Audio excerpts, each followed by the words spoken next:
This book review is actually going to be a collab between one of my colleagues slash besties, Kara Epstein.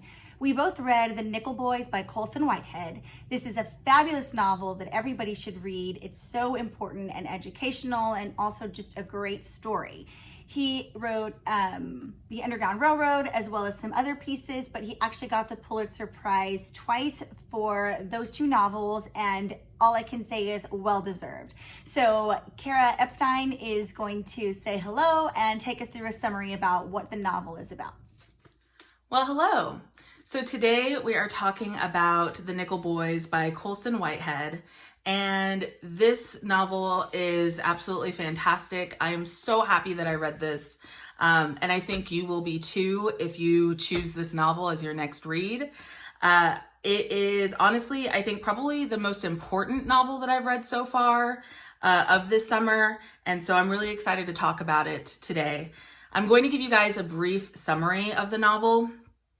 So The Nickel Boys is based on a real life reform school in Florida that was open for actually more than 100 years before it shut down in 2011.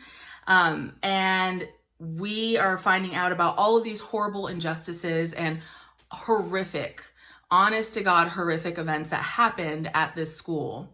And so the novel is based upon that real life school and some of these real stories that are there or that took place there. Our novel centers around Elwood, a young African-American boy who is studious, he is kind, he has a bright future ahead of him, and the one mistake that led him to this horrible place. And it's honestly gut-wrenching.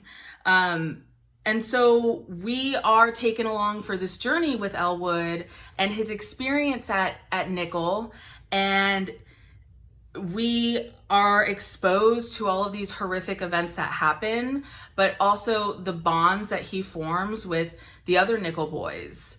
And that's all I'll say because I don't want to give too much away. Okay, so since we couldn't think of anything to critique for this novel, we're both going to talk about some different things that we really enjoyed and some reasons that you might want to pick this book up.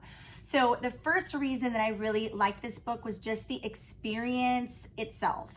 The way that the story unfolded and what you felt as you were going through it. I don't want to give anything away, but to me, it was just a ride. It feels weird to say you enjoy this book because it's so heavy, but as a reader, there are so many things that when you read it, you want to go back and check something out and just really look at the way that it is crafted because it is so skillfully done. So it's a great experience overall for the reader. So one thing that I really loved about this novel was our main character, Elwood. I just fell in love with this character. He was just such an inspiration. He was definitely a source of light in such a dark, heavy book. And I felt like that was important to have that hope with him because he is so hopeful throughout the whole thing. And he is just so not willing to give up, so determined. And he often quotes Martin Luther King Jr. and throughout his internal monologue, he has Dr. King in his head, and we get glimpses of Dr. King's speeches throughout the novel. And I just found that was so honestly just like a light in such a dark novel. And I just felt like it was important. And I rooted for him the entire time. And of course you will too, once you start reading. The next thing that I really enjoyed about this novel, or that I thought was done particularly well, I will say, is how Whitehead, as you know, this was based on true events, but the way that he was able to integrate quotes and stories from some of these survivors from the Dozier Reform School was just so phenomenal to me. At the end of the novel, I read through the acknowledgments, and he pointed out or acknowledge rather the survivors that he pulled stories from and that he pulled actual verbatim word for word quotes from. Also, he pulled some information from some actual historical documents and pamphlets about the reform school, when he was describing the Nickel Academy. So I just thought that was so awesome how he was able to weave the nonfiction and true accounts into this fictional masterpiece that he created. So the last thing that I really enjoyed about this novel, I didn't have one negative thing to say about it. Honestly, I thought it was so skillfully written. I thought it was just beautiful in the most tragic way. But was the fact that I felt very educated from this novel. I'm not going to lie. I didn't really know that this occurred. One can assume and that this, of course, these horrific things happen in US history. But just the historical accuracies and the research that he did to shine a light on it. So it is grounded in so much truth, even though it is historical fiction. I just really appreciated that. And honestly, I felt educated.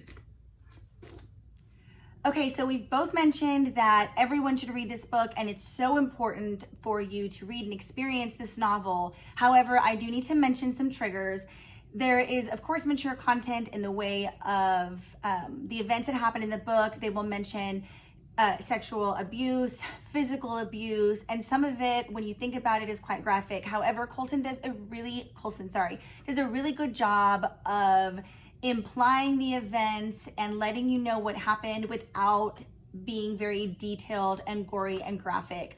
I felt like the Underground Railroad was more graphic than this novel. So if you did read that, then you certainly can handle this. It is, it's just a great book. So that's all that we have for you today. I hope that you choose to pick this one up. It is phenomenal.